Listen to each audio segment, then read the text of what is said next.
Hello and welcome to the Unofficial Controller Podcast, your weekly gaming podcast. Tom, episode 65, getting ready for the next gen gaming, the sound setup. With me, George, is always joined by Tom, subwoofer to my dog woofer. How's it going? Very well, thank you. How are you? Yeah, I'm good, thank you. So the wave of new listeners, just to give them that reassuring cuddle of how the show's going to break down. Coming up, Tom, we've got some news. What's the best bit of news you got to tell them about? I think Nintendo Switch fans are going to want to stick around because we've got a Wii U port in the news, but it's a pretty good one. Okay, all right. Then we slip and slide into our feature, which is all about extracting the very best performance, not only from your current gen or retro systems, sound-wise, but also the next generation of PS5 and Xbox Series X. We then hop, skip, and a jump clean into the new release highlights, which we call Stingrays Boot. And if you want to know why, go dive the back catalogue, friend. And then the show ends when I ask Tom what he's hoping to play. But it cannot begin until I say, Odders, you grip that wheel, buddy. Tom, what you been playing? I've actually played a few games this week, believe it or not, for a podcast co-host of a gaming podcast. Yeah. I need to put my teeth back in. You need to put your clothes on. For those that obviously we record an audio show, but I'm witness to you, hot time summer in the city, sat what appears to be, don't move the camera down, naked in your sweltering New York apartment. Is the aircon? It is, unfortunately. Paulina went to fix it. She went out on the fire escape and tried to rehang the brackets of the aircon unit, but sadly couldn't quite reach and nearly had an accident. So I thought best she comes in and I call in a professional. Wow. They sadly haven't arrived yet, but your house girls have died for less. They have, yeah. This one get attached to, so I thought best not fall from a 20-story New York apartment. You've got a new house girl as well, sprawled there like a Bond baddie with bikini-clad babes all around you, forcibly doing housework. One questions their legal method of entry into the United States of America, but you keep for it legal all reasons. Hush. Yeah, legal reasons we can't mention her name, but that's just the way it is. Oh, she looks good. I'll give you that. I don't know the woman yet, so personality beats looks every time, but yeah, let's looking forward to getting to know her through the medium of Zoom. Are you allowed to bring your house girls back with you when you come back to the UK next time? Well, I think the state of that studio you're in, probably so. Going to need a spruce up, isn't it? Oh, this is how Phil, the producer, likes it. He likes it all like this. Dark and dirty. Yeah, he says it produces a better aesthetic sound. Talking like Andy of sound, Pete is in the broom cupboard. Exactly. Talking of sound, we've got an upcoming feature, which we've already given them a heads up on. So what games, now we've completed that mini segue, what games have you been playing, Tom? Well, last night I hung out with some friends and we played NBA 2K, is it 19 or 20? The one that was free. Both of them came free, I think, if you've been paying attention. On the PlayStation monthly free games. Yeah. And it was, I really enjoyed that. I thought it was really good. It's quite highly polished. I think I'm not a big fan of 2K games just because I think they're a bit lazy. But overall, I thought it was a really good multiplayer experience. It doesn't take long to... You say they're a bit lazy, but some of my best memories is NHL 2K5 on the PS2 and Xbox original. Absolutely. I'm not saying they're not fun. I just think like the yearly updates are a bit rich when they're asking for like £50 of your money and they've changed like the colour of a stadium. Have you just played the multiplayer on that, or have you played that? There's like a story arc in it, a little bit like the modern FIFA games. My friend was talking to me about that. He said it was quite good. He's been playing it. But yeah, we just stuck with the multiplayer. Found it quite easy to pick up, but difficult to master. Mm-hmm. Got a few slam dunks. So I played one friend he's been playing it quite a lot and got a bit of a drub in. But then me and my other mate had a match where it just literally went back and forth for points, and it was really good. Went right down, obviously, to the wire. Yeah. And I ended up scoring a 3-pointer with, I I had no shame. I was playing Chicago Bulls all-time greats, just so I could get the highest stats possibly in the game. Yeah, the classic Undertaker of the wrestling game, basketball world. Yeah, or like FIFA, rest of the world team. Went for it. I love a basketball game myself. I've got NBA Jam, which I love. There's one on PS1 called Total NBA, which I think it doesn't look great, but I remember looking at that thinking they can't get better visuals than this. There was reflections in the court, the squeaks of the trainers on the court, and then 2K, NBA 2K on the Dreamcast, which was, it doesn't look amazing now, but it still looks great. And they play, as you say, sometimes if you get caught napping, you can go several goals behind or baskets behind, and it feels very demoralizing. I have to admit, I can't come back from this, and it's painful. It's like 2 quarters to go, and I hate myself, and I just want this game to be over. But when it all works, like you had the experience of it all working, it's an electric feeling. Yeah, definitely. I think when you're really competing against each other and you just maybe intercept that pass and you just start that break, it almost feels like the break is so fast and you just chuck the ball down to another player further down the court and you just on the counter-attack straight away. Yeah, I do think it converts to a video game very, very well. I know they try and emulate that with a lot of sports games, and I'd really love us to do a sort of feature on American sports games by British people, and we will get to that because I think, obviously, I know a lot of the 90s stars from just, I suppose, their names being mentioned a lot. I think there's quite a good documentary on Netflix called The Last Dance about the Bulls' sort of really impressive season. But anyway, I don't know much about basketball. I'm not going to pretend to be, but yeah, I really enjoyed that game. Brilliant. I downloaded Fall Guys, one of the other free PS games. Yeah. The servers have had some problems, but mainly down to just they didn't expect this many people to play it, which is good news for them. Hopefully they can get that sorted. But I did manage to get on for a few games the other night. Really enjoyed it. Found it very addictive. For those who don't know, it's like a Takeshi's Castle total wipeout type game where you go through different rounds of obstacle courses with these like characters that look like Tic Tacs with arms and legs. It's like a 60-man battle royal, but without all the ultra violence of all the other games. Yeah. So it's open to all ages, and it's just really good fun. Okay. All right. Well, I might give that a little look out actually, because I saw you were playing that. I was like, "What is this Ramble all about?" And honestly, mate, if you get James Work Experience Boy and Nancy the intern, I think they'd really enjoy that. Nancy's settling in well. She's had to take a week's leave though, go on holiday with the family, and James the Work Experience Boy's gone to Margate. So me and Phil literally holding the fort together today. But sometimes you just got to pull a shift, haven't you? You have.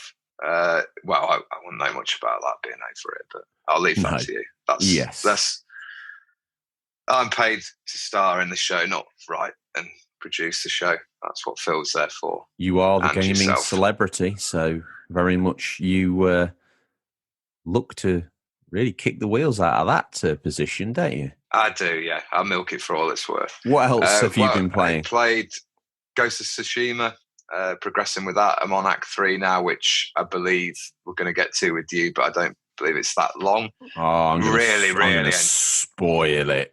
I'll have to turn my headset off. I thoroughly enjoying that game. It's fantastic. I'm not going to spoil it, by the way. I'm not.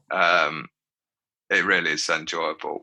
I don't think it's quite up there with Red Dead Redemption 2 for me, but it's pretty close. It's definitely. Yeah, I think as an open world game, it's.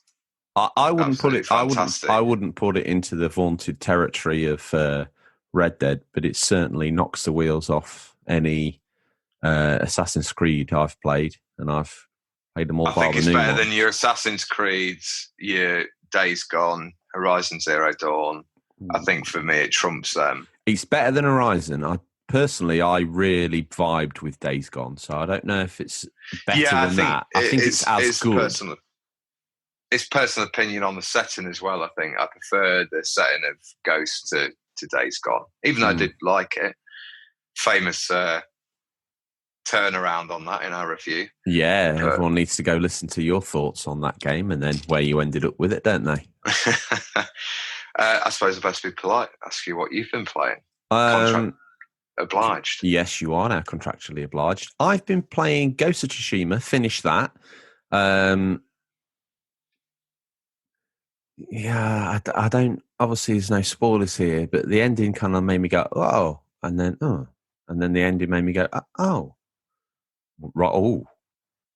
So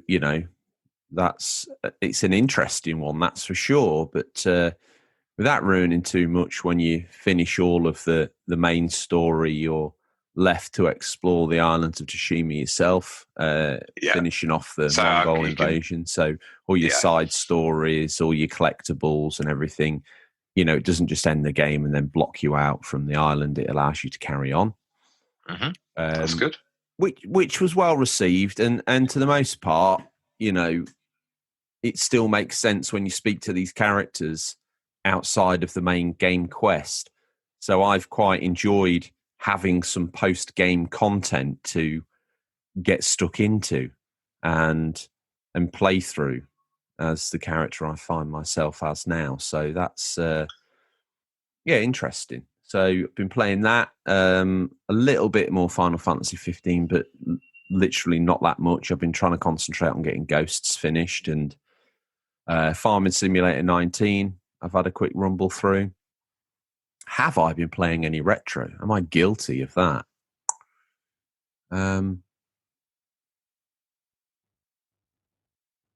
No, not really. Not to any great extent. A little bit more Darkest Dungeon on the Vita.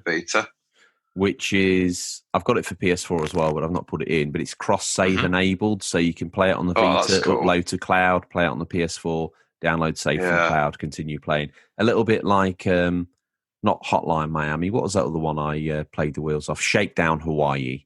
Where you upload the save to the cloud and then you can pull it back down on whichever system you want to. You just need to make sure you post it back up when you're finished, and then you can carry on your play. For me, that's what the Vita should have been. It should have been a remote play tool, so you can play your PS4 games on the go. Wi-Fi. If you've got Wi-Fi, you can do that. In the meantime, you can just continue the play of some of those smaller sort of indie-like games on the go. And I think that's fine. A little bit like a very expensive VMU for the Dreamcast, but with far better games. Yeah. So Darkest Dungeon, again, that game grips you, holds you in. You start forming emotional bonds with characters, and then you see them wither and die in a dungeon. You're like, but the game says, don't get attached because you'll get upset. One of the characters, which I think you'll like, is you get like a houndsman, and he comes with his dog. Yeah. And, you can tell they're close, and some of the things they say to each other and things like in the battles is really cool. So, yeah, I think that Darkest Dungeon on whichever, I don't know off the top of my head whether it's on Xbox, but if it is, I implore you all to check it out. It's a great little distraction at the end of a big gaming sesh. That's for sure. That's an interesting feature about getting attached to the characters, and they can put their permadeath. Going back to State of Decay that we talked about in the Xbox showcase, State of Decay 3, I think I played 2 on the Xbox One, and it had a similar feature where you could get attached to a character and think, oh, I really like them, but then when they die, they're gone. It's quite an interesting dynamic to do that, especially when you're controlling a group of characters. Yeah. Because you do get your favourites, and you probably max out their stats and so forth, and then all of a sudden they're gone. And you're like, oh, I wish I'd have worked on the other one now. Oh, yeah. I've had a few where I like really bonded with them, and maybe very quickly as well. You take them on a mission and they've got like a cool thing, or their particular mental psyche breaks down or gets sort of and biggened as you're playing it, and you're like, oh yeah, he's really awesome. I like what he's doing, because you get similar characters that look the same but act completely differently. Like some are wimps, some get sort of like buoyed up by the violence, as I said before, and then maybe you see like I say, a cool character, and 30 seconds into the dungeon they die, and you're like, oh no. I wanted you in your mind, you're thinking, oh, if I level that up and I do this and I do the other, and boom, it's just taken off the table completely. So very interesting. I think that's the we've been playing section, Tom. So it's time to footloose and fancy free dance like two Strictly Come Dancing divas into the news. We've scoured the very darkest regions of the internet to bring you the latest stories. First up, Tom, shall I take this one, or do you want to read this first story? I can take this. Go on then. I saw it late last night and got very excited because finally, Rock On, what's Rocksteady been working on? The immortal question has finally been answered in some nice looking teaser art. That new game is confirmed to be another DC Comics property, The Suicide Squad. Rocksteady has this to say on their Twitter account with the tagline, "Target locked, #DC fandom, August 22nd, #Suicide Squad game." Well, consider us very excited. Consider you excited. I'm nonplussed. What have they been doing for 5 years to finally scratch up with this Suicide Squad? Well, you're going to have multiple playable characters, so that's quite complex in itself.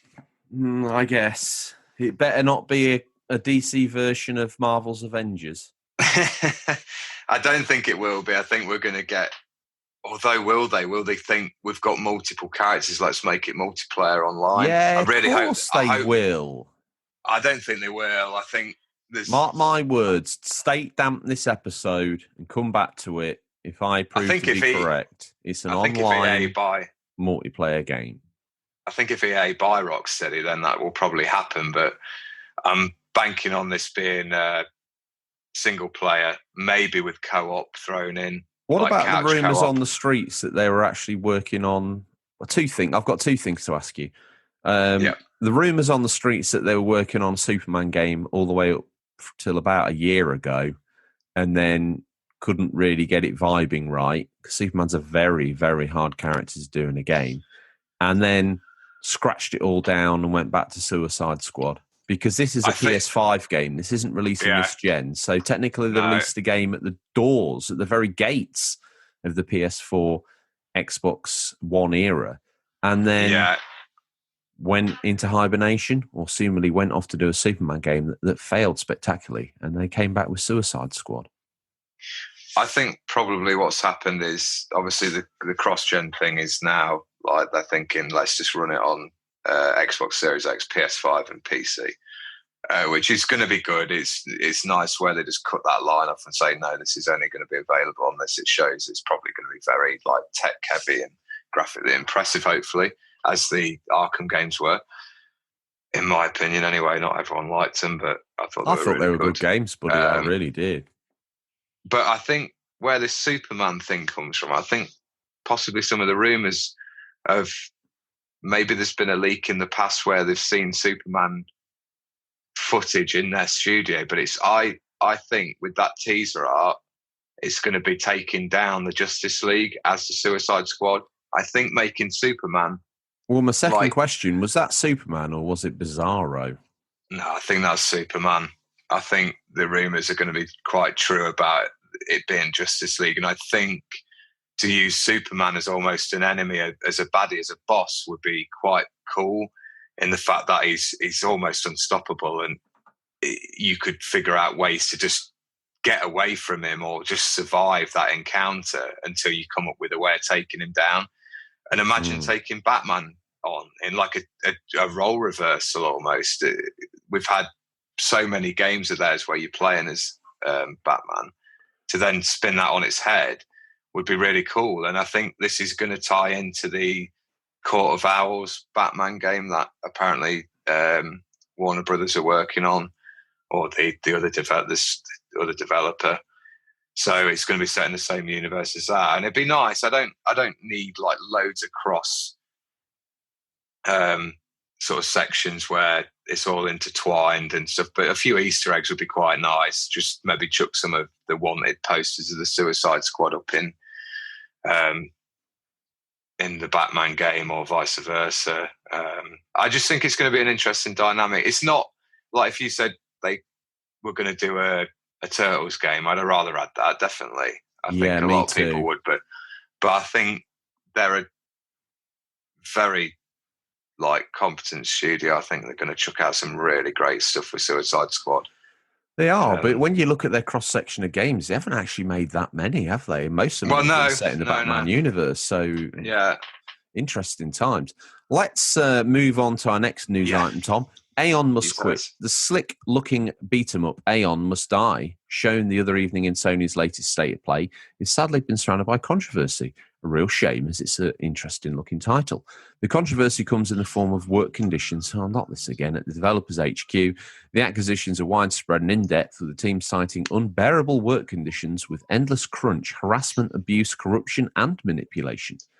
Well, that's a real shame to hear, especially as the game's looking graphically fantastic and something very different. How many studio employees are going to come out with these stories now? It's not exactly an 18th century coal mine, is it? No, I know this gets you back up. I just thought I'd mention it because I was very interested in the game, but it's a shame that it's got this controversy around it.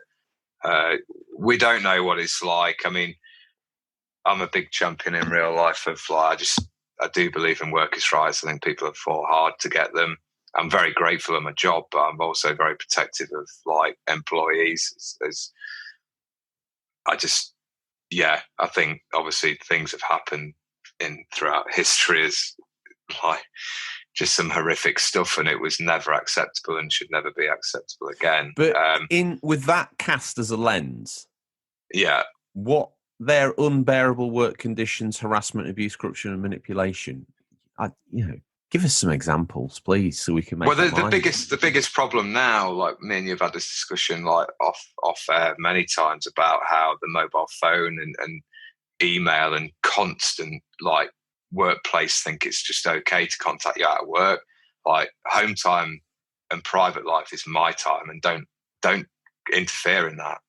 Because I just don't think it's acceptable. I think people are just rolled over and just gone, oh, that's fine. I'll get back to that right now. It's no, you're at home. You shouldn't be. Do you think there's always going to be, as we move forward in this world of computer games and development, there's always going to be a cross section of the higher ups, i.e., the execs who are salespeople and work hard in the industry to push the product, and that sort of almost meeting of the minds where artists who are much more laid-back people who want to spend hours drawing Shaolin's mask in Mortal Kombat Shaolin monks or whatever it is. They want to, I'm going to draw that again. I can do it better. I'm going to change the colour. I'm going to do a bit more shading. Stop it now. We need to get this game out. We've said it's going to come out then. Is it going to be ready? Oh, no, but you can't rush perfection. You're going to have to work more hours then, aren't you, Panyo? And, do you think that's where this great comes from? You've got someone at the studio who is under pressure from a publisher, is under pressure from a console provider or whatever it is, or is the pressure coming from the artists just wanting, did Michelangelo sort of spend ages working on, or did he end up getting the sort of the bug, or Leonardo da Vinci on certain projects and ended up working maybe 24, 48 hours non-stop back to back because he was just sort of overcome with inspiration?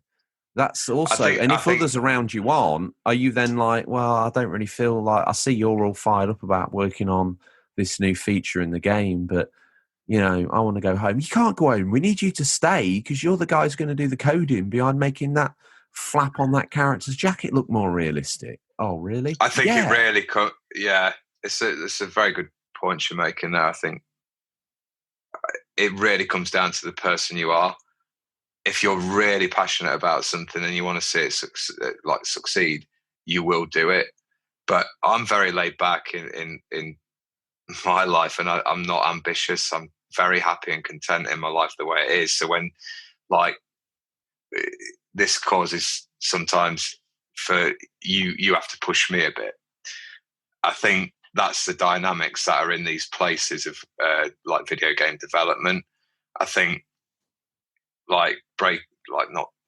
We're just talking seriously about the show here. Like you don't really like push me like an executive, like, because it just wouldn't work. But you do support me and try and persuade me to do the show and make sure we put out good content week after week. And I'm very laid back. I'd be like, just leave it. I can't be bothered. I'd rather just play computer games. And that sounds really brutal.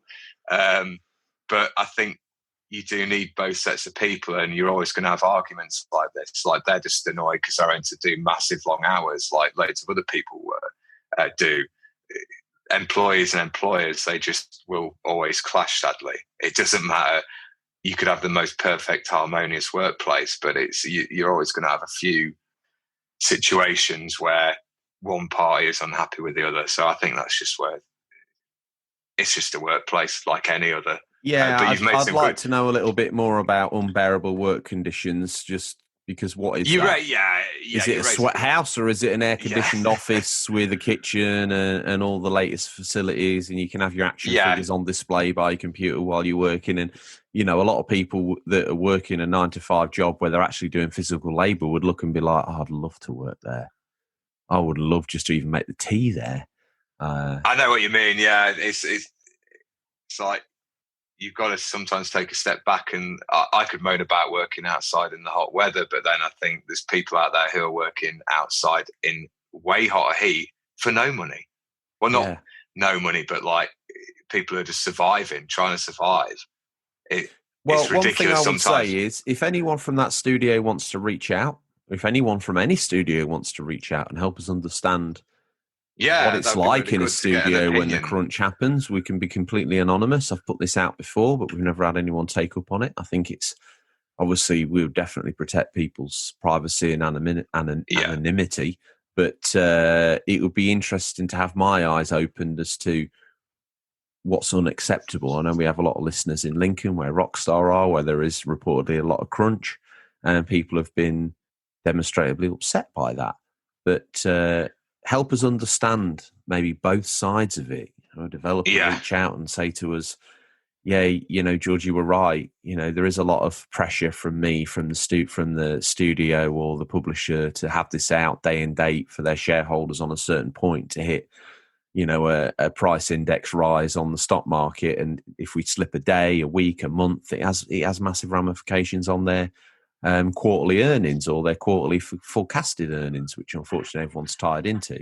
I think give us the flip side, you know, say you don't know what it's like being nailed to a computer, crunching in code all day, and not being allowed out, and you turn around and everyone's suddenly made of code, and you feel like Neo in the Matrix, and you've gone a little bit wibble, and you say you want to go home, and they say no, do more coding, and you know, help us understand, because I would really love to deep dive on that and get a real interesting sort of hot take on the industry and put both sides of the story in sort of opposition to each other, not in an aggressive way, but you know, we could read out a statement from either and then sort of debate it with the listeners' comments and see if we can come to some sort of resolution. I don't think it's going away, but no, I think that'd be fantastic if we could get that. It's always good to have like a constructive debate.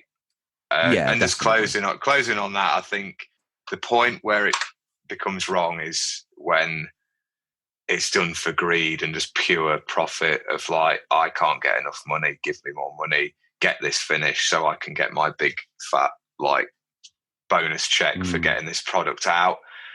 And that obviously happens, but yeah, people like that have got to realise what effect that's having on people below them.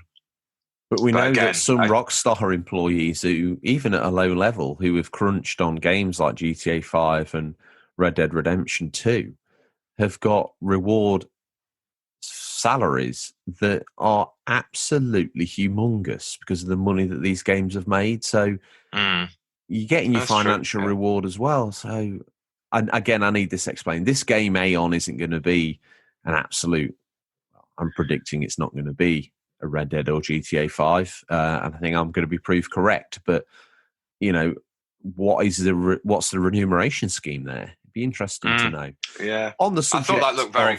Yeah, it did. And on that subject, state of play, what did you make of the latest state of play? We'll just quickly cover it off. Shall I give you my highlights? Yeah, you go first. Hitman Trilogy, all playable in VR. I thought, whoa, that's interesting. That's awesome, and that will be a nice. The Move One's garrotting people, which is interesting. Some of the situations and locations that they've been to in that sort of rebooted trilogy have been fantastic as well, like the motor racing circuit, etc. I think that would work great in VR. So it'd be interesting to see if it's free roam or it's got to be free roam, as far as I'm concerned. If you're hot point snapping, it would be pony. Vader Immortal, I'm excited for that. That looks cool. Yeah, but I must pour sort of cold water on that a little bit because it was developed for the Oculus or one of those sort of smaller systems that's basically a processor and a headset all in one. And it was released episodically. Obviously, we're going to get it as the full package released. So that'll be interesting, but I'm kind of coming sooner than I thought as well. Yeah, exactly. I'll be picking that up. After Iron Man VR, I wonder if this might be a little bit of an uplift. Iron Man VR, I've gone very cold on. I was as excited for that as I was for Last of Us, and as soon as I got my hands on it, I was like,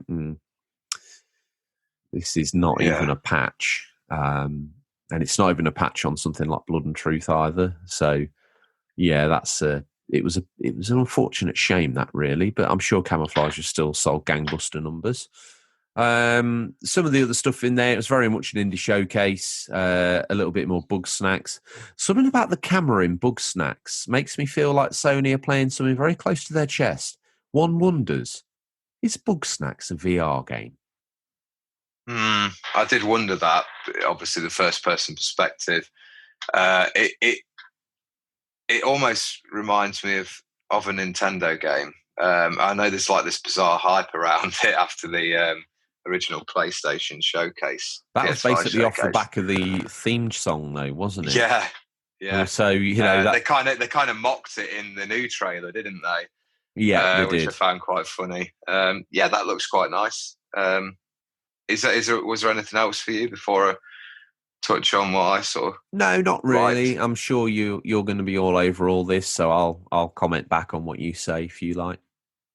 I'll just make it short and snappy because we need to get on with the rest of the news. But I thought Crash 4 looked quite cool. Yeah, definitely. I don't know where I want the frustration of playing something like that because they are really difficult games, but challenging. Those colour mode, alternative universe colour modes look quite smart though, didn't they? Where you splash the colour on the level. I thought that was good. or like the sort of neon framework colour palette.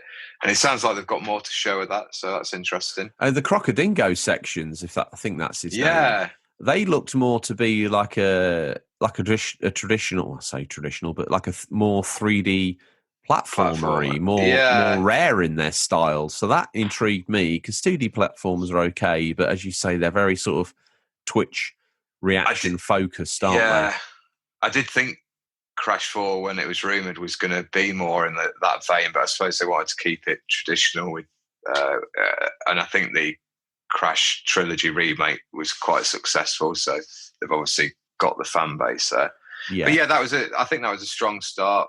The overall state of play, they did really well just to, as Microsoft have tried to do as well, just downplay it. People nowadays just see, they don't read.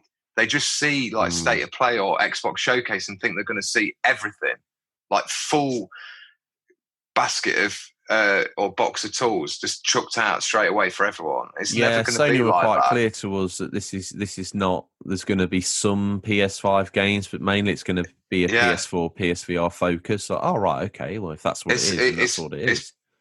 It's pretty bad nowadays. Like we have to teach people like babies to like temper their expectations of what they're going to see. So like, if I've learned, if I see like a Nintendo Direct Mini, I'm not going to think, oh my God, I'm going to see all the first party titles. What did you make of Godfall? It looks okay. I think if you're going to charge £50 for that as a PS5 launch game, it's just not for me. I think it looks very good. I thought that it stank of a God of War ripoff. A little bit, yeah. The combat. I was speaking to a friend about it. And he said it looks very like corridor-like, about just going through these sections, melee mashing, and away you go. Well, timing specific melee mashing with the blocks and the shield came out in the same way, did it not? And sort of shield and sword combo punches and hits. Kind of when I sort of focus back on the specific gameplay loop, I was thinking this most reminds me of the latest God of War. It's very looter and grindy type game, which I'm not a massive fan of anyway. But I'm sure there will be fans of it, and it's another good addition to the launch lineup, or one of the only confirmed ones that I know of at the minute. What else? The Pathless. I found that really cool. Like navigating this open world via like archery, very quick paced. I need some more info on that. Can you only move when you fire an arrow, or can you move anyway? No, you can move like normally, but to like speed across the map, which looks very cool. You just perform like these shots where I like the idea that it's not aimed down sight as well. So you just sort of, I don't know. It almost looks like a free running type Mirror's Edge game at times. I know that was first person, but just the free flow nature of it. So yeah, I was impressed with that. Aeon Must Die. I think it kind of just, when I watched the trailers, reminded me of like a Saturday morning sci-fi 80s cartoon. That piqued my interest. I'll have to look into that more when we learn more about it. Yeah. Apart from that, nothing much for me. I think it was just them getting out the way a lot of the Indian third-party stuff until they do probably another state of play, which is going to touch on, hopefully, some launch details of the PS5, and I hope we get a similar one for the Xbox as well, because it's getting late in the day when we just don't know a lot. No. I think if we hadn't have had the global pandemic, we wouldn't have. I think we'd probably know a lot more than we do now. I think they're just being a bit cagey just in case they can't quite get the number of machines out, and they need to figure out a price when people are probably not going to be as well off this Christmas than they normally would be. So yeah, what I'd say about that is no one has to buy it, do they? You know, PS4 and Xbox. Although the Xbox has discontinued the models, the consoles are still supported, and what with this absolutely compatible thing on Xbox and forward delivery, everything's going to be playable. So, you know, no one's got a gun to their head saying upgrade now. I'd say it's only the serious sort of console files that are going to be pulling their arms and legs off and putting their kids into. Obviously, there's always going to be people that are really into gaming that maybe haven't got a lot of spare cash, but maybe they're just going to have to do the old trade-in spectacular again. Anyway, let's draw a line under that piece of news, Tom, and you hit me up with this final piece of news. I think this is the longest news segment we've ever done, but there's been quite a lot going on this week. Well, our last bit of news, Switchmin. Pikmin is making its way to the Nintendo Switch with Pikmin 3 Deluxe. It delivers a full suite of additions and enhancements, including the ability to play the whole story mode in co-op with a friend. New side story missions, which can also be played in co-op, and all the mission mode DLC stages from the original game's release. With new difficulty options, lock-on targeting, optional hints, and the choice to play at a more relaxed pace, it's easier than ever to join in on the Pikmin fun. Enjoy the game's beautiful scenery and get a taste of what this vibrant world has to offer. Fun features from the original game also return in Pikmin 3 Deluxe, such as the in-game camera, which allows players to snap photos of the game's lush environments, and curious creatures from a pint-sized perspective.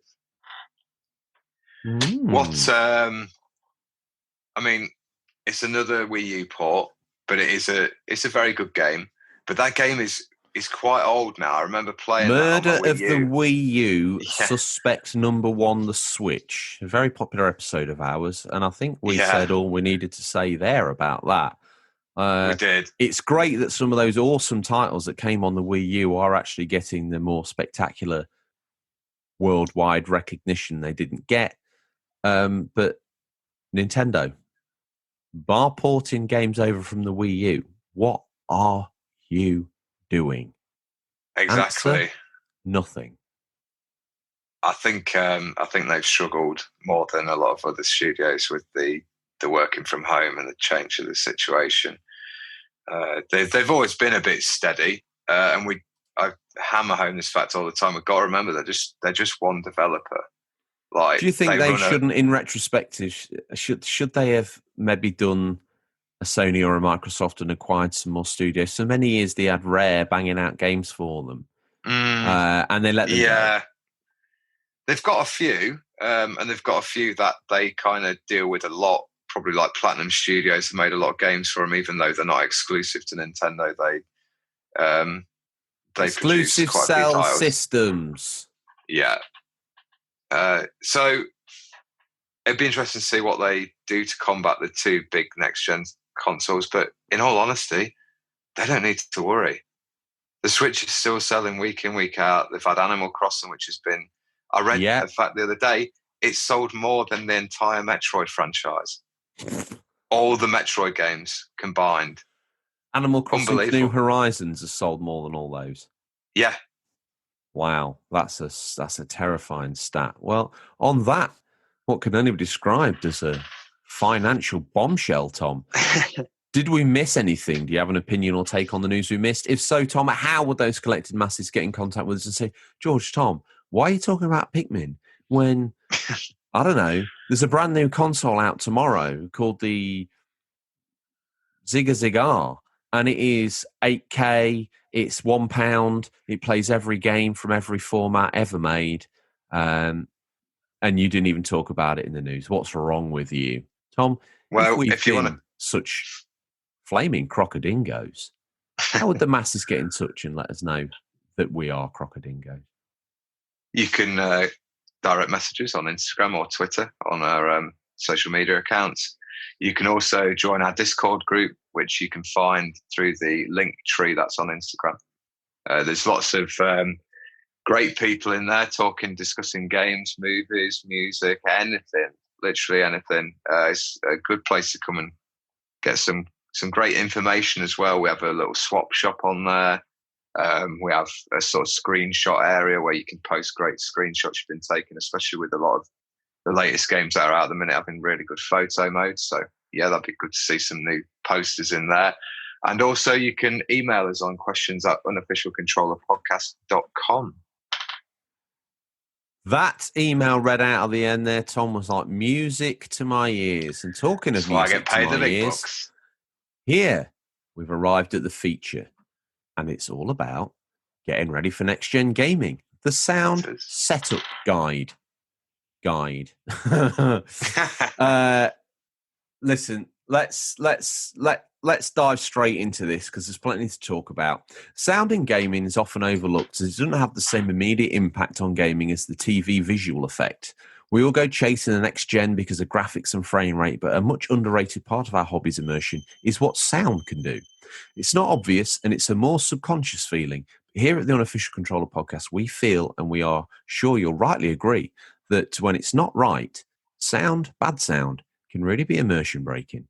So let's discuss the different options, some smart alternatives for your home setup, being it gaming room or a bedroom setup, be it retro or modern console, and gaming manufacturers have been pushing the envelope for years. Heck, the Mega Drive has awesome stereo abilities and sounds great through an amp. And as we push forward to the next generation, Sony and the PS5 have put 3D audio right at the front and center of the experience. In their words, a part of the experience that's it's been due an upgrade for years after having been overlooked for many, many years. Tom, let's get started. Before we do, what's your thoughts on gaming? Not specifically soundtracks or effects, but how sound affected you as a gamer over the years?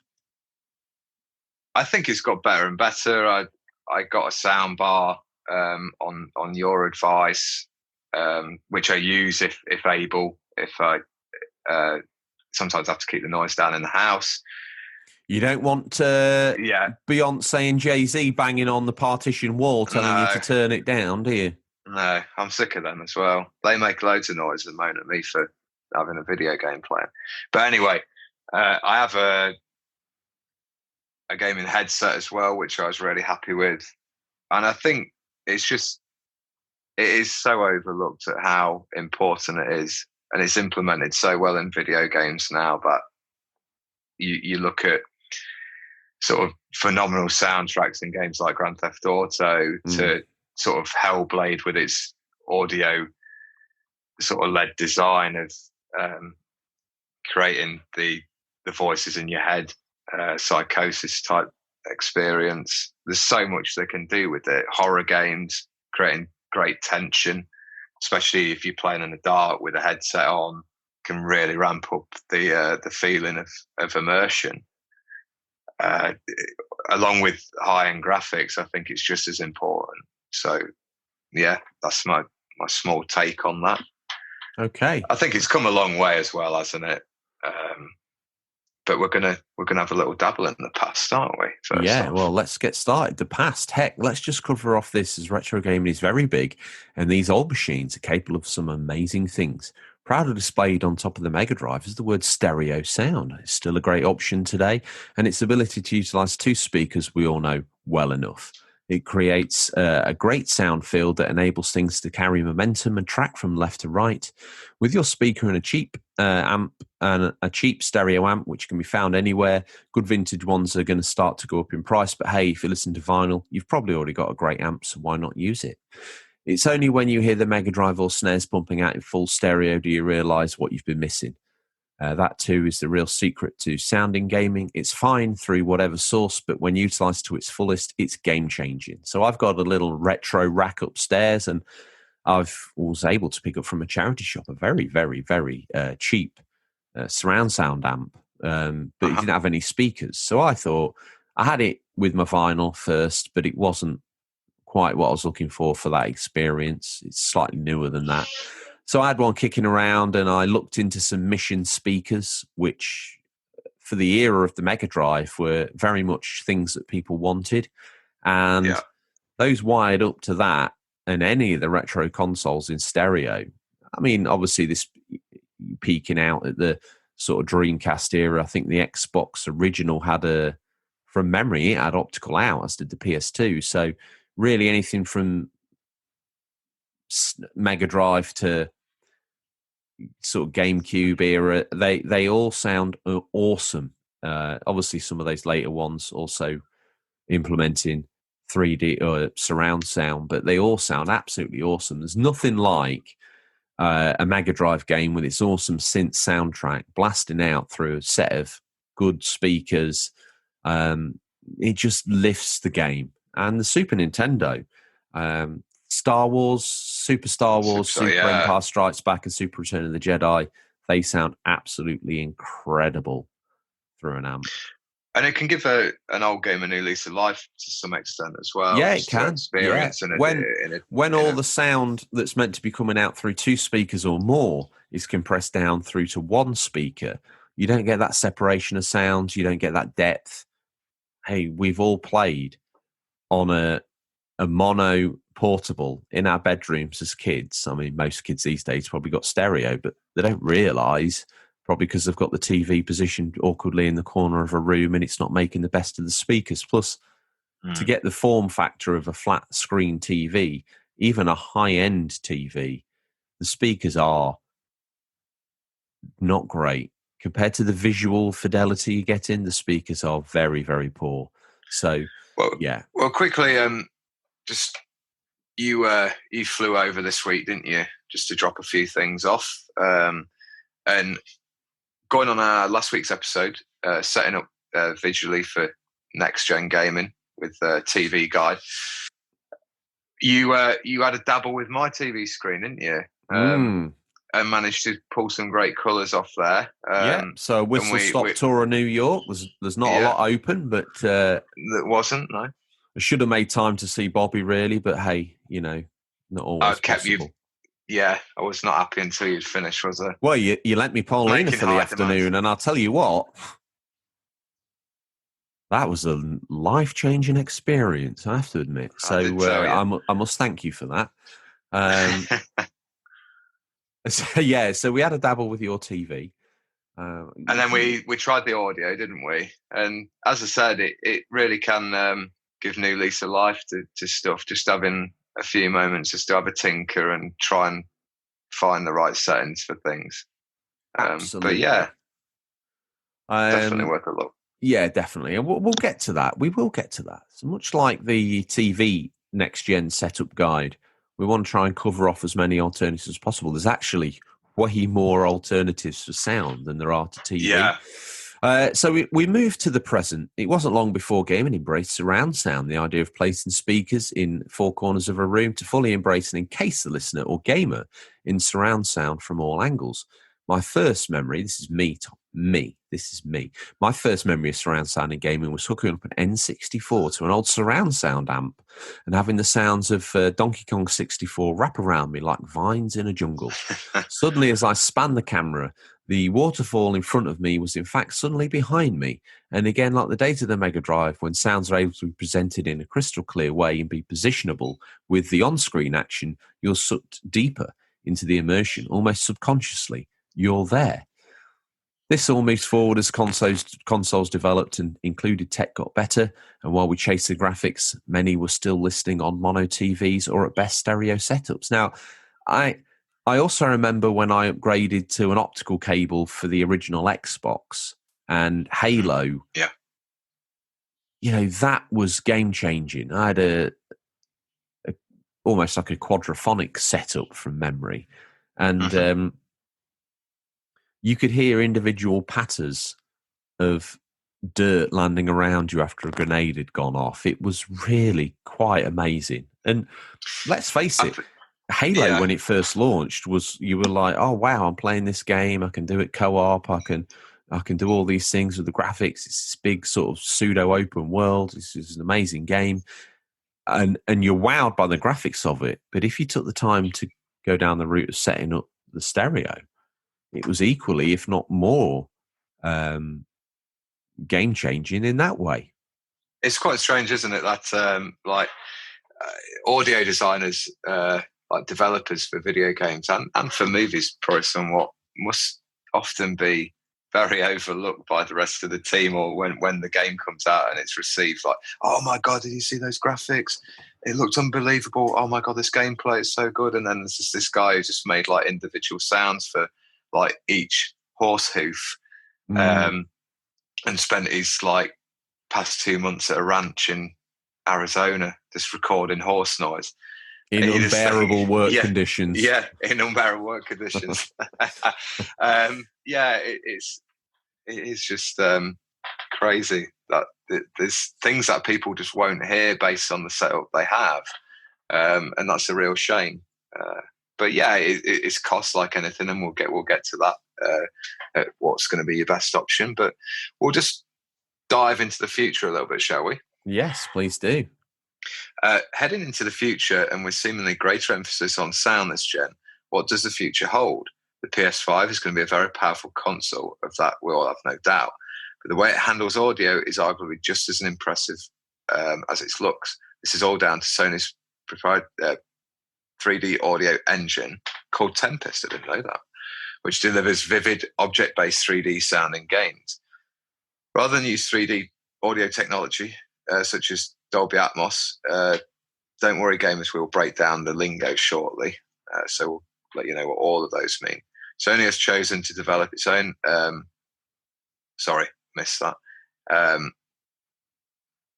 I don't understand what you're an esteemed voice actor. It's proprietary. Proprietary 3D audio format for the PS5, just as it's created the 360 reality audio format that is used for music. In short, the PS5 should transform your gaming experience through 3D audio.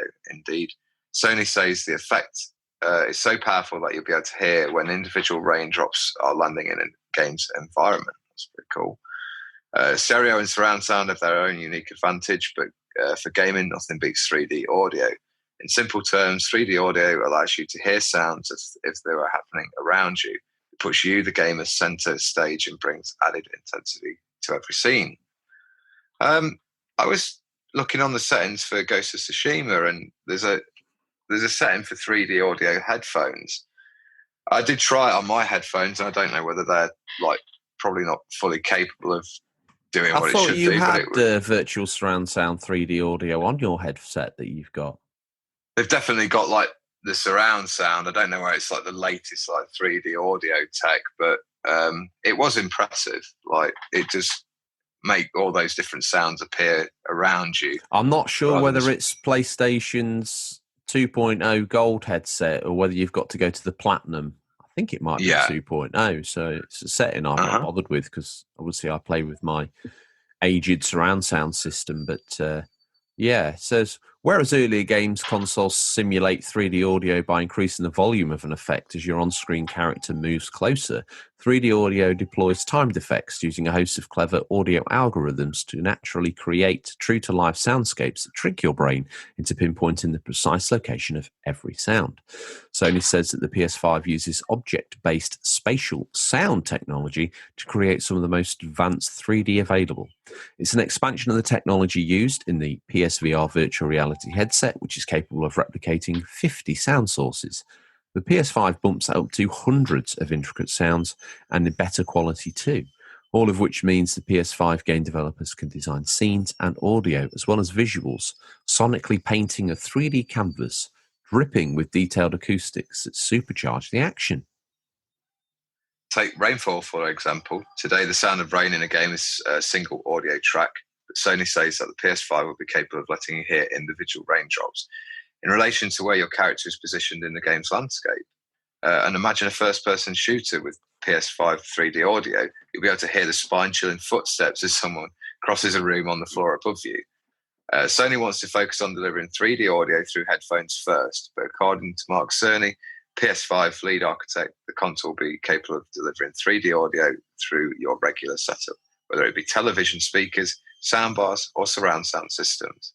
In short, the plan is that PS5 3D audio will one day work with the kit you already own, but there are unanswered questions around this, such as what the delivery format will be and whether there will be a minimum spec requirements. It seems unlikely that every sound system will be capable of delivering this 3D audio, and the inevitability of the quality of the experience will vary wildly across different devices. A full surround sound system delivers better Dolby Atmos than an integrated speaker system on a TV. And you've got to imagine the same will be true with the PS5's 3D audio. So it's an interesting claim that I think maybe a 5.1 surround sound system or a sound bar which has sort of Dolby Atmos speaker bouncing tech in it, and we'll get to the lingo and explain the different levels of setup you can get. It's an interesting claim, isn't it?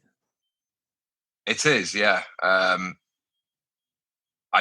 think it'll be very similar to the visual, like the TVs. It's going to be like possibly an amazing experience on one sound setup, but you might not have quite as good a time depending on what you've got with something else. So I guess, yeah, they'll be able to make it work on pretty much everything, no doubt, but the scale of how good that's going to be is going to vary. Okay, well, let's break down the lingo. Yeah, there's a lot of lingo with sound, so we should clarify Stereo a lot of these. is basically your two speakers placed as wide apart as possible for the better effect, but, room to accommodate your room as best you can. 2.1 is two speakers and a subwoofer. It's common tech used in most soundbars. 5.1, 5 speakers and 1 sub. You'll see a theme here, a central speaker used for dialogue in gaming and movies to match the voices and screen up perfectly with 2 additional speakers behind you to wrap up the sound around your seating position. Talking of sound, it sounds like there's a jet taking off in your lounge. Is that better? Oh, I know what that is. It's fine. Okay. Don't worry about it. Is it Jay-Z's Hilo? It could have been, Okay. but he's trying to cut down on the fuel. Oh, for to go that. green. Absolutely. Yeah. Okay. So 7.1 is the same as 5.1, but 2 speakers additionally in the middle of the setup give sounds even more spatial ability. The aforementioned Dolby Atmos, there's me from Lincolnshire. Dolby Atmos are set up sometimes using mounted speakers for the most premium effect, or roof mounted speakers for the most premium effect, or they're mounted on top of ground-based speakers and they bounce the sound off the ceiling and back down. Its tech can also be used in soundbars if space is a premium. So they have multiple speakers along the top of the soundbar that sort of bounce the sound up off the ceiling to sort of come down almost as if the sound's coming from above rather than sort of on a wave straight to your ear. Virtual surround sound used in gaming headsets and soundbars, often to a very, very high effect, as we've talked about with the gaming headsets. An audio system that attempts to create the perception that there are many more sources of sound than there actually present, much like Dolby Atmos. In order to achieve this, it's necessary to devise some means of tricking the human auditory system into thinking that sound is coming from somewhere that it is not. Most recent examples of such systems are designed to simulate the true physical surround sound experience using one or two or three loudspeakers. Such systems are popular among consumers who want to enjoy the experience of surround sound without the large number of speakers that are traditionally required to do so. Oh, one thing of note here. HDMI and optical pass out digital audio from one device to another. Both are better than analog, the red and white cables. Both can pass multi-channel audio like Dolby Digital. Both cables can be very cheap these days. The biggest difference is HDMI can pass higher resolution audio, including the formats found on Blu-ray, Dolby True HD, and DTS HD Master. These formats can't get transmitted across optical. In terms of simplicity, the HDMI also passes video signals. So if you want a single cable between two devices, HDMI is your pick.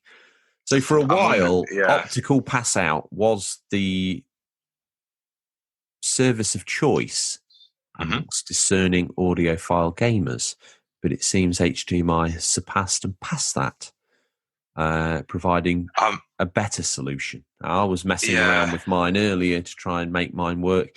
You need to have your HDMI cable attached between your Blu-ray player and your TV on an ARC channel, which TVs have clearly note on the back, which is the ARC channel. If you turn your TV on and your surround sound turns on, you've probably got it hooked up to the ARC channel. The same goes for the remote, but just double check. And then you need to go into your console settings and make sure it's on HDMI out, not optical digital pass out audio. Again, I think you'd be very hard pushed to really pick the difference between the two. I think when you get into the later specs of sound like Dolby and DTS HD, and you've got a system that can utilize it, it's always better to provide the best source possible. Anyway, what's next? Before we go racing down the shops with the TV, as with the TV guide, and blowing several £1,000s on the next bit of kit, I implore everybody to check what they have first. You might be surprised, and also shop smart, be it secondhand or new. Back in the day of Blu-ray, Tom, there was a rage of surround sound amps and Blu-ray player amalgamations. Carlos Saxas, a listener who's messaged in, someone who's left a comment this week, is utilising one of these old amps. And even if the Blu-ray has stopped working, these amps are deceptively good. If you have an old system or even splash the cash, seeing it setting up in your room properly can reap massive benefits. So let's just talk for a moment about how best to do that. You can get an app that's basically a decibel meter measurer. And quite a lot of these surround sound systems, or even if you connect the speakers one at a time, go to your seating position and make sure, turn the volume up on your source. It's better to try and find a white noise source if possible, and hold the sort of decibel meter app, or if you're awesome enough to have a decibel meter, fair play to you, hold that up and make sure that all the speakers, so if you've got two, this doesn't really apply for soundbars because they're obviously hard encoded, but if you've got a two-speaker setup, 5, 7.1, Atmos or whatever it is, hold that thing up in front of you and make sure that the decibel level from speaker 1, the left-hand channel and the center channel and the right channel are all measuring the same decibels. Same with the surround sound speakers. So obviously you need to adjust the individual speaker volume down, because the further away it is, the quieter it's going to be by the time it reaches you and the decibel meter. And that's going to help you make sure all the sounds that are presented to you are at the right decibel level, and therefore it's able to work to its best. Other than that, following the manufacturer's guide, setting the speakers as far out behind you, follow the guides that the manufacturers give you to start with, but stereo speakers create a better stereo field of sound when they're as far apart as possible. When they're close together, you don't get that separation of the sound. It's also worth noticing that the central speaker, if you've got a 5.1 or 2.1 or 3.1, is better to be turned up slightly higher than left and right channel, because that's where the audio is transmitted from, the dialogue of the characters that are speaking, and you don't want that to get drowned out by just a random car driving by on the right of you, do you? Like in a movie, the central speaker is louder because that carries the dialogue of the characters, and it also helps match the words to the screen better. Other than that, there's not really much to say, and I will get to this when we get into the surround sound 5.1, but get on eBay, because there's some old home theatre systems with some absolutely cracking tech in them that now are getting sort of lobbed in skips, going up on eBay. You see them at car boots. It's worth a punt. Let's cover off some great examples on the market currently. Tom, sound bars. You're the sound bar guru. Yeah. What are your picks? First up, we've got the higher end of the market with the Sonos Beam. It's small, adaptable, and great sounding. This is Sonos' best soundbar yet. The specs are the sound formats first. Dolby Digital 5.1. Connections, it's got a 1x HDMI ARC, a 1x optical digital. It's Wi-Fi, Ethernet also. Amazingly, it's voice controlled Amazon Alexa if you've got that. And its dimensions are 7x65 times 10 centimeters. So that's height, width, and depth. What price is that? Well, it comes in a little steep. It's £360. Wow. So, yeah, one of the more expensive ones. But one thing I would also note, if last week you went raging off down the shops to get a 4K and 8K TV, you'll often find that bundled in with that deal, I got one free, but didn't see fit to utilise it, comes a sound bar. So, Tom, when you go upgrading, when you mount up on your pony and head down Best Buy or wherever it is you're going to pick up your TV from, make sure you try and find one that's including a bundled-in soundbar, because even these 8K TVs, their sound quality is woeful compared to... I just had a quick question that you might know the answer for is, so at the moment I have the digital optical cable connecting my soundbar to my TV. I'm just concerned when I upgrade to my 4K TV, hopefully one day. It will still have an optical out. By the way, while I was at yours, I think I changed it to HDMI out. Ah, okay. I already covered you off. Right. I've upgraded your soundbar with a quick flick of a button. And also, you taught me a complete rookie mistake is I had the TV speakers playing and the soundbar. Drowning out the TV, this is a really simple tip. Just take that down to zero and put the soundbar on its own.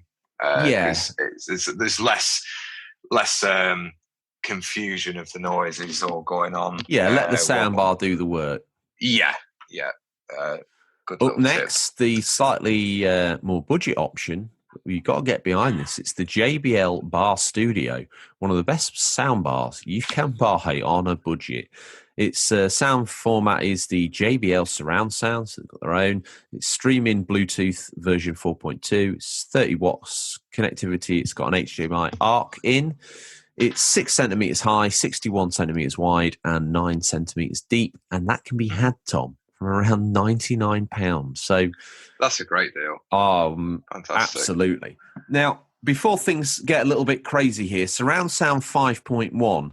Dubai Jim sounds like a man who's as always, he's living it up, is our Dubai Jim. He's got a Marantz, so we'll get to him shortly in the listeners' comments. But if you're not a movie buff, things can escalate quickly. We've all heard of incredible amps by Marantz, etc.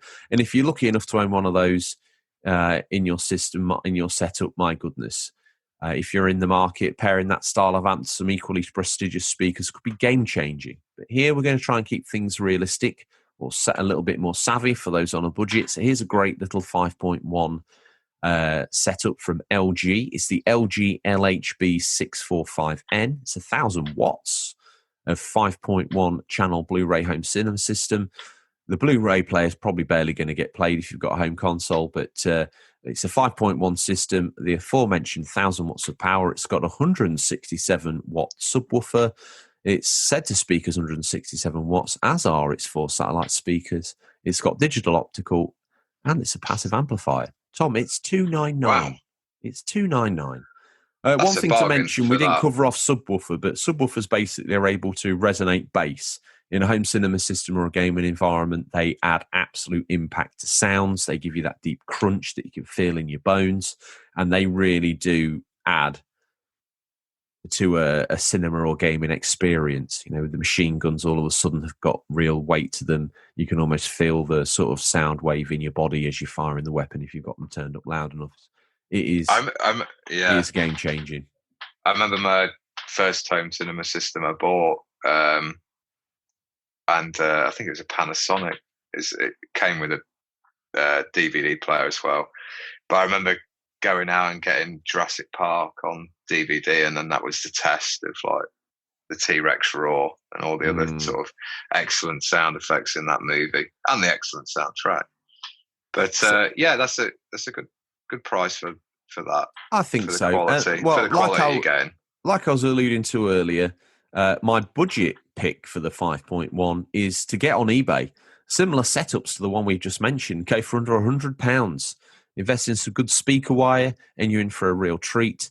We won't cover Atmos here today, but if you demand further episodes like this, we may do a real deep dive on gaming setups, almost talking you through the whole process. So if you guys want that, message in, questions at unofficialcontrollerpodcast.com, or equally you could hit us up on DM, on Twitter, Instagram, or join the Discord and say, oi, listen in, right? Pin your lug holes back, boy. I want a setups episode. Fine. We'll do that.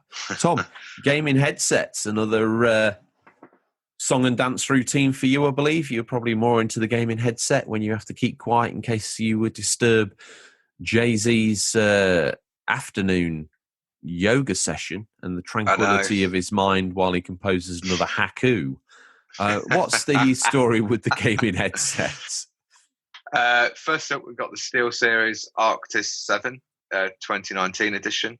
Lossless wireless gaming headset, and it's for PC, PS4 and Switch. It comes in at £130. What if you're feeling a little bit flusher? What's the option? Yeah, if you're a bit more flush, you've got the Asus ROG Theta 7.1 surround sound gaming headset, but that comes in at a very pricey £270.06. Don't forget that sixpence. That's the that's the premium for quality, friend. It is, yeah. As always, remember that not all consoles work with any headset. That's largely because PS4 and PC support connection options that the Xbox One does not have. The PS4 and PC both support headsets that connect via 3.5mm, either dual pole, 3-pole, or 4-pole. Optical, Bluetooth, and USB. Meanwhile, the Xbox One didn't include 3.5mm on its first generation controllers, requiring the use of an Xbox One stereo headset adapter to add this option. The Xbox also only works with certified USB devices and uses its own proprietary wireless standard rather than Bluetooth. So you'll need to look for headsets that are specifically marketed as Xbox One compatible. The final option is getting a headset that connects via optical, SPIDF, although this is somewhat rarer. They've marked the connections up for each. So get involved on that one, Tom. That concludes... I'm learning a lot. That concludes sound. It's a bit of a minefield, and it's very... Unlike picture, it can be a very specific to the user experience. What one man hears, another man doesn't. I know that could be said about what you see, but You can certainly follow recommended setups for your TV. Anyone can list their setups for their TV, their brightness, their contrast, their color gamut, their ratios, and all the other settings that they're using. That's very cut and dry. It's very science. It's very black or white. It's not one thing or the other. Whereas to try and issue sound setups for bass and mid-range and treble and all that other stuff is very hard, because those options are for allowing you to get the best out of your room. If you've got a room without many soft furnishings, you need to pull the bass down below zero rather than push it up past. So again, if we do a more specific episode on setups, I'll maybe talk people through the finer points of not drowning out with bass and trying to lift the treble up a little bit in the mid-range to get the best out of the system for the benefits of their room. Obviously, the flooring makes an impact. If you've got carpet, it's going to soak up the bass, so you might need to push it up. If you've got a laminate floor, you're going to need to push the bass down because it's going to echo and bounce. So there's lots to, and everyone's got different rooms. You might be playing in a study. You might be playing in a large loft apartment like Tom, in which case you're going to lose sound all over the place, and it's very open and flat, hard surfaces bouncing the noises back. So you can't quite figure out where the sound's coming from, and it's not coming from the place that it's meant to be coming from when the game was developed. So there's lots to know and think about, and all of that can be mapped across to your cinema experience as well. So if you get it on point for your games, it will be on point for your movies as well. And again, when you get all those options right and you're watching it the best that you can, the audio just pulls you so much deeper into it. You hear a jet roar from behind as it screeches overhead, and when that jet flies overhead and it's positioned perfectly, so when it appears on screen, the sound's exactly where you expect it to be, as it then disappears into the distance and fades out. That's an experience that really makes a movie. A dinosaur flicks something with its tail and it kind of whips off screen, but then carries on the speakers around you and impacts to your left, and it's done that.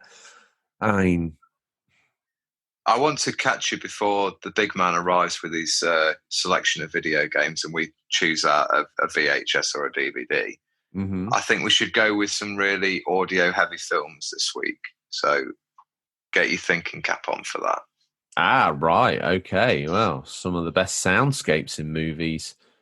There's one that comes to mind. So hopefully we've not chosen the same one. Yeah, hopefully. No. Let's get stuck in, because as always, once a week we put up a post that says, "Hey gamers, listen in. We've got an episode coming out and it's going to be about X, Y, or Z." This week it was about sound setups, and the listeners get in contact and let us know. They let us know, don't they, what they're experiencing or what their questions or comments or maybe worries are about the topic of the week. Don't forget, listeners, the best comment each month wins a prize, okay? And that's not some Mickey Mouse nonsense. I've not made up a badge and sending it out. It's not a postcard or any drivel like that. We work in conjunction with Comic Pictures, No Space on Etsy, who does a vast array of fine prints and artwork, not just gaming, but geek culture, sports, you name it, movies. And you can pick one of his fine prints as your prize. Last week, Mr. C chose The Man Who Finishes Games, and Rice Stars chose the Godzilla Japanese wave print, which is absolutely Good choice. Fantastic. I think he even had it in A3 as well. So very, very nice thing to have. I keep meaning to buy one and put it up in my bathroom, but I always forget and then end up spending money on the show or a vast array of retro tat. So anyway, Retro Gamer Thomas, he messaged in. He says, "I currently just have my standard TV setup, which although very good for next gen, I'm very tempted with a decent surround sound system, although I currently play a lot of my games through my PlayStation Gold headset, which is fantastic with its 7.1 surround sound. I'm looking forward to the PS5 3D audio, which linked to the new 3D headset that I want to purchase, I'm sure will sound awesome. But I think if I go all in, it's going to be surround sound for me. It's the only way to to play actual golf, laughing till I cry emoji. He's referencing he got a very VIP visit to my place where we played some retro games. So, yeah. I'm tempted to join him in that 3D headset, mainly because I like the look of it. But I think that is it. The Pulse headset, I think, is going to be a day one. What do you reckon? Me. Are you going to replace the one you got now? My gold headset? Yeah, because there's the gold and the platinum at the minute. What's the price of the platinum one? Is that like 120? It's a good £100 more. Yeah. From memory. So it's, I think the headset's £70. So I think the platinum's maybe $170 or pounds. But this, I'm curious with this 3D audio, the much vaunted 3D audio, which Sony reckons he'll get working with everything, and I've got an aged now 5.1 setup that works quite well with the current generation of games. I kind of want to see what this 3D audio's all about. So I'm slowly getting a decent PS5 fund together, which, unless they rock the world and say, actually, the PS5 is going to be £999, and I'm like, right, that's me done. I won't be getting the headset at that rate. Yeah. But if it's not, if it's a reasonable 450 sort of 499, 500 price point, that leaves me some money for some accessories. One thing of note, those thinking of upgrading to the Taco camera because they're getting a PS5 and want to continue their VR experience, Sony have announced, probably on the QT as far as things are concerned, that the PlayStation 4 camera is compatible with the PlayStation 5. But hold up. You need a dongle from Sony, which they will give you for free if you write into them, details to follow. I don't have them, but they're going to release them. You can get a dongle that now allows the PS4 camera to work with the PS5. So one would say, seeing as they're giving away the dongle for free, very consumer friendly. Absolutely. Who's next out the mailbag, Tom? Well, next up, we've got Johan _artwork. It says, my regular TV standard setup is still stereo. There's a good 360 3D sound system is insanely expensive. However, 3D sound headphones are more manageable, and so I got myself a really nice pair. I'm playing some games on it now. It just sounds glorious, and with some films, it's so immersive. Johan, who is one half of Enigmatic Productions, Tom, so he's the tag team partner of Harvey Retro. I would hope after this, he's gone and buried himself on eBay and picked up an old home theatre cinema system, and then he can finally, for however much those headsets were, I guarantee you he's going to be able to pick up a home theatre system with satellite speakers. So hopefully if you want to reach out to me, Johan, please do. You know how to do that. Next up, Bobaloba for casual gaming, racing games, RPGs. He says, I like to use the soundbar, but I use headphones for shooters so I know which direction the bad guys are coming from. My most common medal on Modern Warfare is no deaths from behind, laughing till I cry emoji. I switch between earphones and a Sennheiser headset, depending on whether I need to hear people that are in the same room as me or not. I'll be interested to try high-end 3D audio, but the price tag is off-putting. I'm doing just fine without it. Well, again, you never know. You might find a system that can halfway house what you're doing. The system I've got, Tom, has actually got a 3D audio setting in it, where it actually takes a standard audio setting and makes it 3D audio. So, shop about on eBay, £100 might surprise you. I think Bobaloba, if he could just get a console that enabled him to play whatever Call of Duty was out at that point in time, he'd be stoked, wouldn't he? The Activision Call of Duty console, it's all it plays, it's all it does. Maybe not. Maybe he likes other games. Comic Pictures 79, he says, I've just got a wee set of 2.1 speakers and a massive subwoofer that does me fine. Most of my gaming was headset anyway. I do fancy a bit of audio furniture like a wall shelf / cabinet. A lot of people using the headset, Tom. I've never really gone down that route. Maybe I've been a bit spoiled, but I've always been very keen, like going back to the N64 days, I was very keen to get that. I think your setup and how your room is laid out, it does lend itself to a big screen, big sound system setup. And obviously a headset is important if you've got sort of neighbours or young children, if you need to keep the noise down at night. So I think a lot of the time a headset is based on those reasons. And also they are very popular with like online shooters and online multiplayer games. So you can of course, because you get the mic and you can be like, on me, cover, rally back to me. I need a healer, I need a tank. All that drivel I give you. And suck it up, Tom. It's called good comms. Shall we talk about the downside of what good comms did for your TV when I jetted over to America and saw the state of your we don't screen? have to talk about that. I think we do. Bo Baloba almost got a sneak peek of that anyway, didn't he? He did, because I called him on the Discord and then thought I'd cancelled it and then continued to show him the salubrious New York apartment without realising it. It's a good job we weren't fully utilising Paulina's every needs. Otherwise, paparazzi pay a lot of money for that. They do.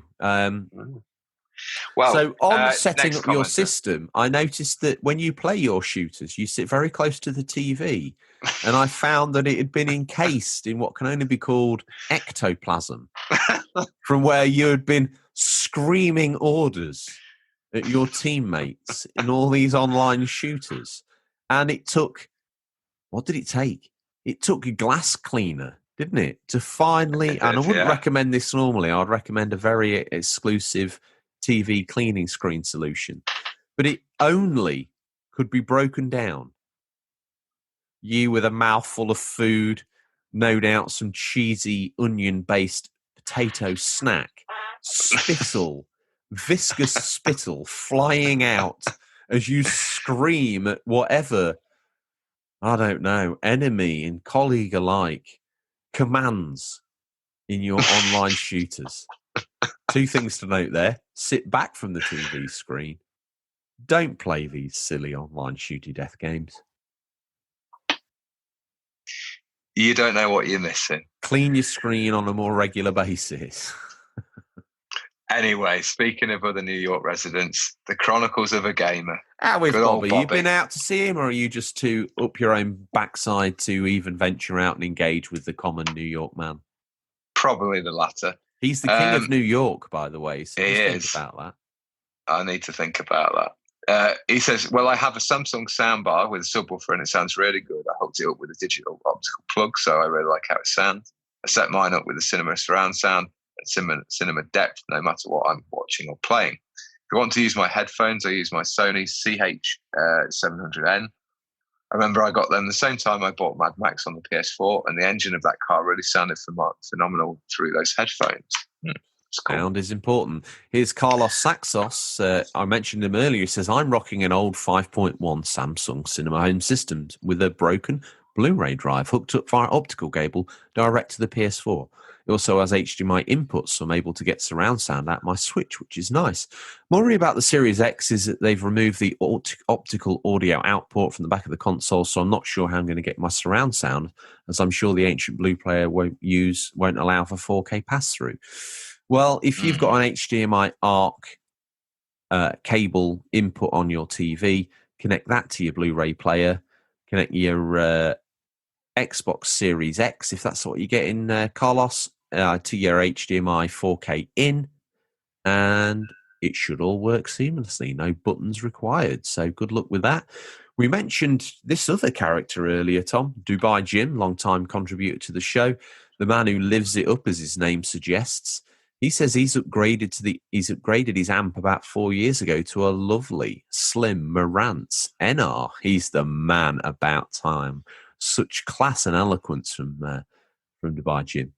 NR 1608 5.12 with HDMI 2.1 and put in a couple of ceiling inserted rear surrounds as well. Wow. Paired up with last year's stunning Sony 65XG 9505. Won't be allowed to change that setup by as she who must be obeyed for a few years yet, though. So I'm hoping that will suffice for the PS5 in the early days. I think so. If you're lobbing the Marantz in the skip, Dubai Jim, get in contact with your favourite podcast host. That's me, not. Oh, the magpies about yet again. And I will hoover that up, friend. Make sure you've got some, as I mentioned in the feature, Dubai Jim. Make sure you've got those. Let me know what speakers you're using. in conjunction with Atmarantz? Be very interested to find out. Who's sending us to the bridge this time, pal? It's Bat Mull. He says, I used to just use the speakers in the TV for years until I got a proper headset, and the difference was night and day. Being able to hear some guy creeping up on me in a first-person shooter added so much of an advantage that I just wasn't used to it. For certain games like Hellblade are just better experiences as well with a headset. Wow. It's true facts.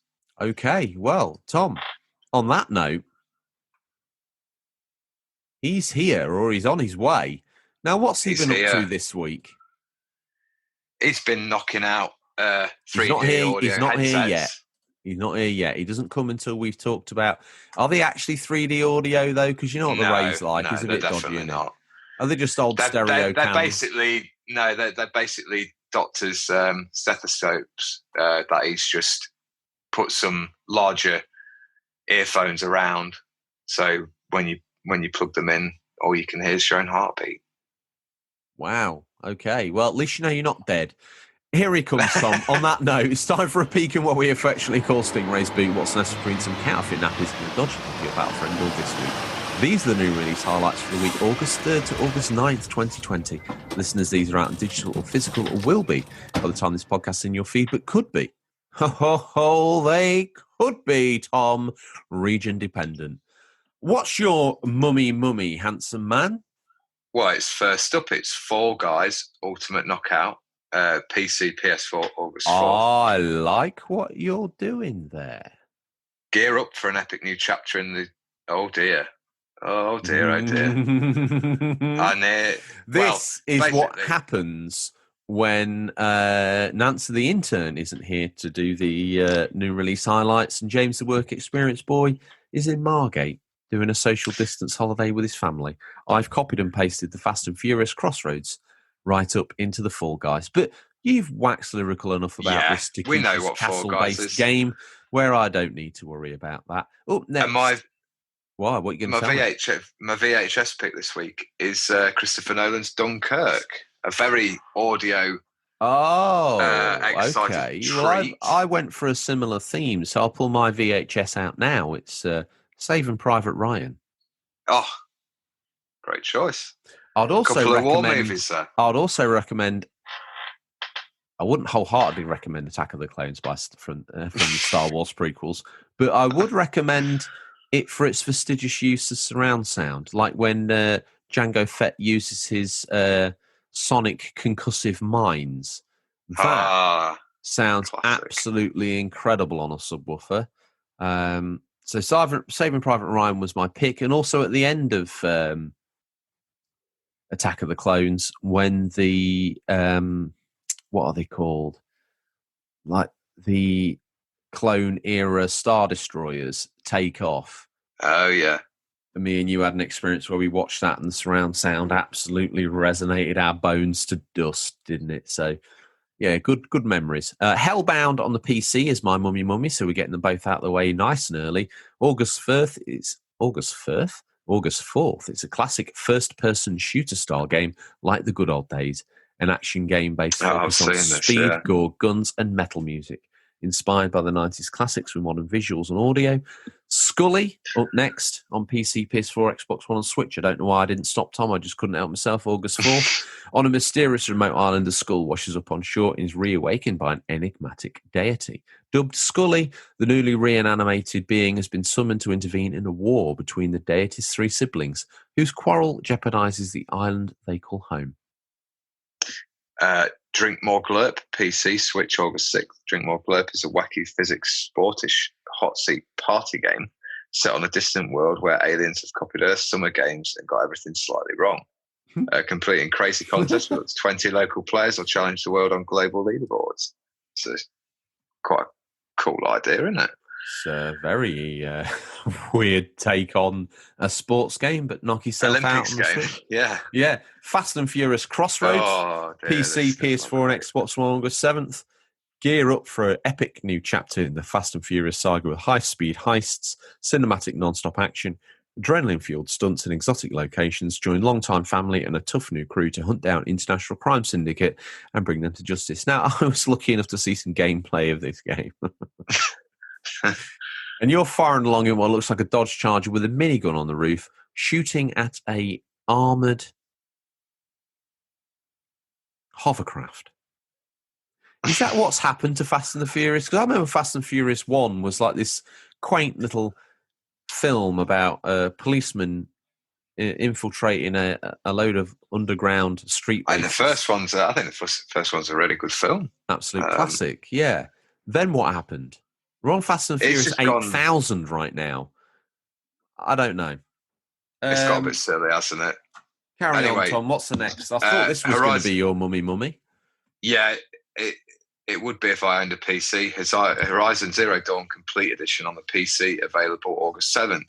Experience Aloy's legendary quest to unravel the mysteries of a future Earth ruled by machines.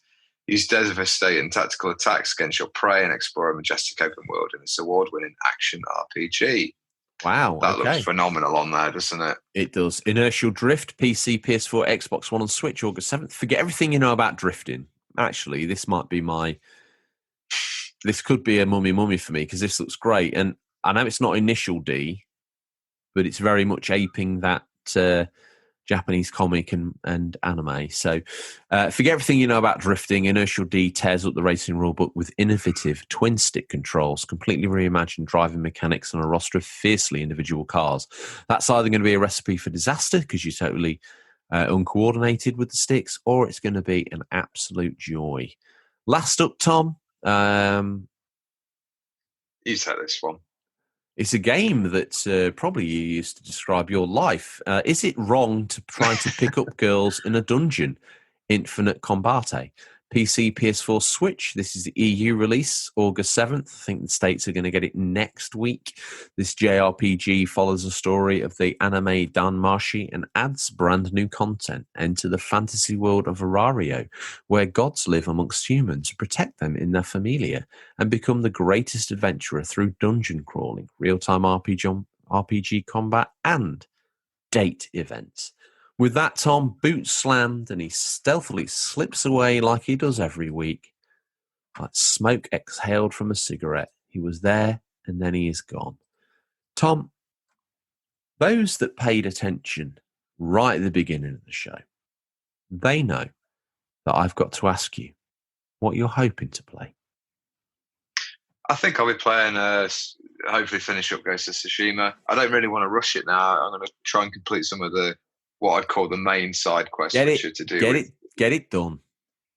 Yeah, but I'm not planning on buying anything else till the PS5 then, because I just need to save my money. So it'll be not Cyberpunk, no. I was thinking of maybe getting that with the PS5. We'll get you a code. Yeah, get any developers or anybody in the industry. We've already got a code for Cyberpunk. Have we? Oh, awesome. Yeah. Nancy, the intern's changing everything for us. Well, going on those listener numbers we've been having, I believe that's true. Another strong week. Yeah, always. Good stuff. So Ghost of Tsushima, probably try and actually win on Fall Guys. It's pretty difficult, or probably it's based a bit on luck. But yeah, that'll be about it for me, I think. Okay, I'm going to dive deep on some Final Fantasy 15. I've got some Yakuza 5 to play. I'm going to have a dabble on some retro stuff. I'm going to tinker with my audio settings again, and my TV settings. I think I'm doing some more research on YUV 420 and RGB. I think if you've got a PS4 and you've got a 4K set or an 8K set, the best and brightest idea is to have everything set to automatic and let the PS4 and TV talk it out. That seems to be the new strategy for people maximizing that. So I'm going to make sure I've got everything on auto and take it from there, basically. Sorry. No, carry on. No, ask me your question. What is it? Did you, just quickly, just thinking about the state of play, did you see the Control DLC? Like the Alan Wake DLC? Yeah. What but that was quite interesting. Yeah, it looks quite good, doesn't it? So just thinking on what I'd like to play is maybe I might pick up Control if it's cheap enough. I think it's in the sale at the minute, but we'll see. Okay, all right. Other than that, I've been half tempted to slap GTA 5 in, and finally actually play that through. Like, my love for GTA 4 has always held me back, but well, I'd say slow down because apparently the story, like the story mode's getting some updates as well in the PS5 and Xbox Series X version. So I would generally wait and pick that up for that because I think that's going to look absolutely stunning in that as well. I've already got it on PS3 and PS4. I don't know why. I've never really got to grips with it. It just didn't vibe with me. Yeah, I personally don't like the story that much. I think it's okay. It's interesting with the 3 playable characters, but yeah, it was more about the open sandbox, I think, and the detail. Yeah. If you stack it up against Red Dead, it just doesn't compete story level. Nowhere near. Okay, well, other than that, then it's going to be Yakuza 5 and Final Fantasy 15, I'd imagine. Nice, good picks. Oh, I did the terrible thing as well. I've got a confession. I thought last night, I'm going to put Dog's Life on for the PS2. I have some great memories of that game. Oh, dear, she's not aged well. The controls, the graphics. Yeah. In my mind at the time, they were very realistic graphics. Now, no. That's one of those games that was best left as a memory, sadly. A lot of other PS2 games I've played and I've been like, oh, wow, that looks better now to me than it did back then. It's aged well and the graphic style they've chose looks absolutely fantastic. But no, that one, no. Not yeah. Mishmash of a game. Uh-huh. I'm still a big fan, though, because the core of what it was still exists. So fair play to it. Tom, is that it for us this week? Are we going to bid goodbye to the listeners the same way we do every week? We shall. That's all we've got time for this week, listeners. As always, thank you for your time. I look forward to the pleasure of speaking to you again next week. Until then, happy gaming. And remember, there's nothing wrong with being given the unofficial controller. It's what you do with it that counts. See you, Tom. See you, mate.